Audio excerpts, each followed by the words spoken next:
माझ्या बायकोवरती आयुष्यात आली नाही पाहिजे. गाईज, आज का प्रत्युष केलं पाहिजे? तुम्ही बिझनेस करा हा नंतरचा विषय, पैसे कमवा हा त्याच्यानंतरचा विषय, पण तुम्ही स्वतःच्या पायावर स्टँड राहणं, तुम्ही या व्यवसायाच्या माध्यमातून मार्केटचं नॉलेज घेणं हे खूप महत्वाचं आहे. कारण वेळ निघून गेल्यावर मी काहीतरी करते हे म्हणण्यापेक्षा वेळ असताना मी काहीतरी शिकते हे म्हणणं खूप गरजेचं आहे.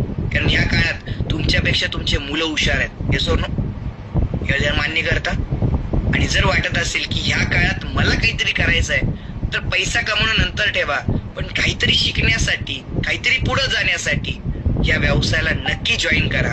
मी तुमचा मुलगा, तुमचा लहान भाऊ या नात्याने एकच शब्द देईन, या व्यवसायात तुमचं काडी मात्र नुकसान या जन्मात तर होणार नाही, गॅरंटी मला आहे. डोळे बंद करून ज्या व्यक्तीने या मीटिंगला आजची लिंक दिली आहे